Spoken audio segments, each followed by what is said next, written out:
I'm recording this video in the dark because this is when I typically think about it the most. There's not just a poem I read.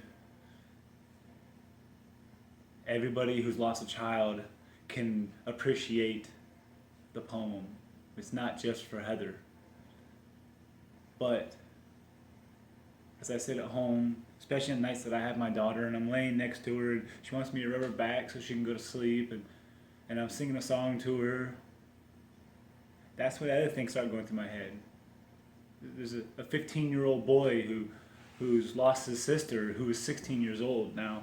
At 16 years old, she hasn't started dating yet. Not that my parents found out, obviously. I mean, kids do things. So I never met a boyfriend. I was never like that boyfriend or don't like that boyfriend. She never met my girlfriends, ever. You know, I went to a different school than her that same year that she passed away so I could play basketball because the school I was going to didn't have basketball. She never got to come to my games. Matter of fact, she passed away right before the season started.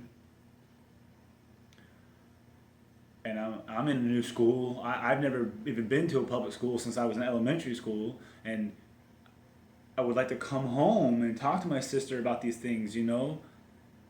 But she's not there to talk to. So as a 15-year-old boy, you're losing your best friend in reality. You're losing the person you come home to.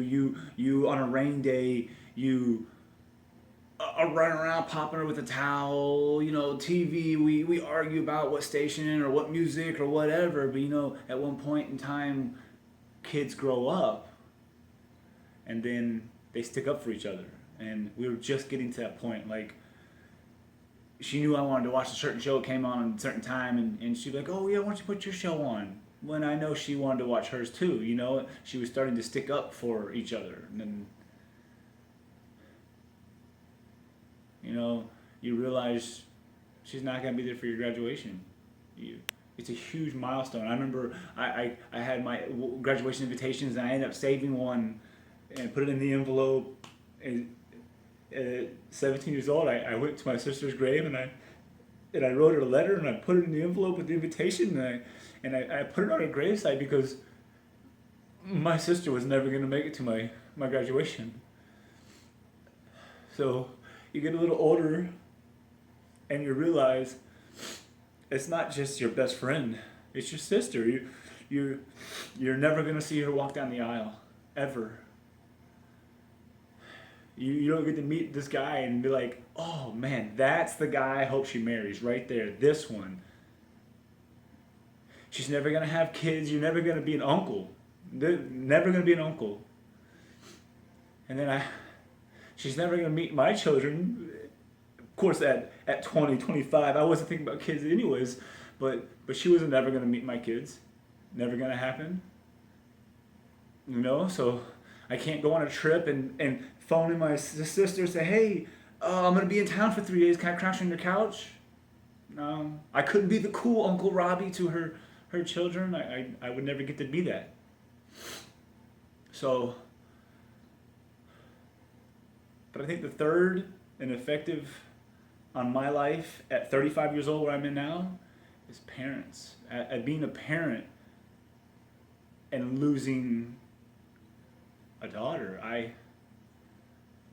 I never thought of those aspects growing up. It didn't really click to me because I wasn't a parent, but that little girl downstairs sleeping right now, she's my everything. I can't even think about a moment where she broke her arm a couple months back and I felt so bad that she was crying like it was nothing you could do about it, you know, and I'm hoping it's just not broken. I mean, it wasn't like dangling, you know, so you hope it's just hurt, you know, jammed. And you find out it's broken, it's a hairline fracture, and she sends you a picture because her mom took her to the hospital of this big old cast on it, like tears in her eyes.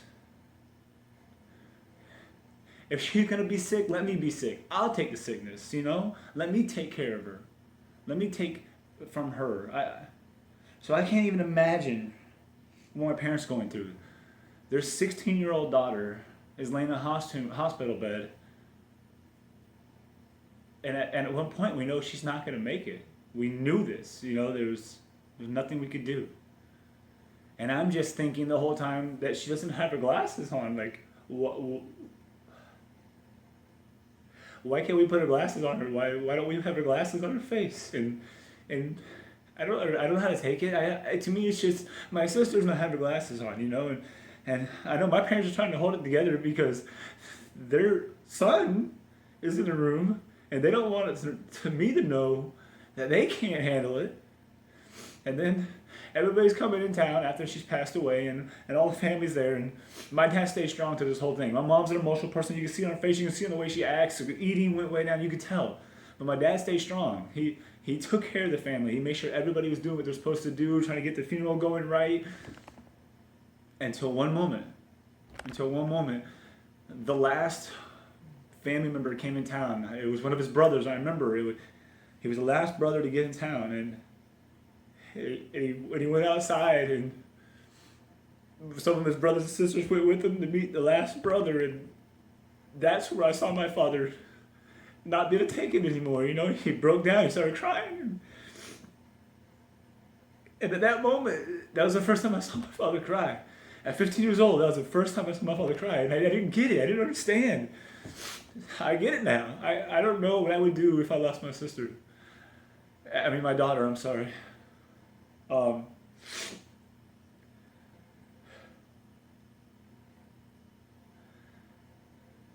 That's when my father lost it. That was the first time I seen my father cry, and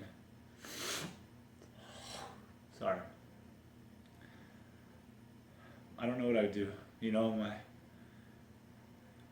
As a family, as a mother and father, they had another child to take care of. So granted, losing a child is one of the worst things in the whole wide world. It's not the way the world's supposed to go. The children are supposed to bury their parents, not their parents bury their children. So they have another child. They could take their mind off slightly, and knowing that they have to take care of this other child, that they had something to get them through. And I'm not saying I'm the only thing that got them through, but I'm sure I was a reason, because they have another child, and this child still needs to be raised the right way too. Which I don't think I was deprived of anything in life. They made sure I had everything. I didn't get everything I wanted. I wasn't spoiled, but I never went out on a meal, and we weren't always of money. So when that funeral came at that time, we weren't of money. It was a rough time. It was a really rough time, and they made sure my life didn't change, and my sports didn't get. It wasn't like no money to play sports. You can't play. No, they made sure I still got to do the things I needed to do, even though their daughter of 16 years old passed away.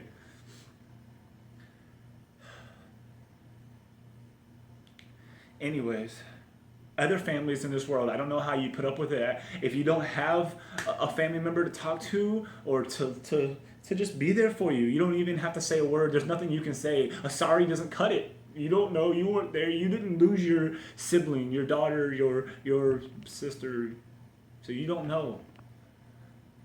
But to be there for the person, that's the most important thing. Maybe don't even say words. Just sit there, give them a hug, and that's enough. I just wanted to explain to you why the back tattoo is so important to me. I know some people think putting somebody's name on them, or just the date, would have been easier, and maybe it would have been easier. But that's not the way I was feeling. I needed to represent and appreciate my sister, and to show my daughter who her aunt would have been and meant to our family. Anyways, I appreciate you listening to my story. I hope if you need somebody to push you in the right direction, or just to listen to somebody else's story and think that you're not the only one, that you'll give this a listen.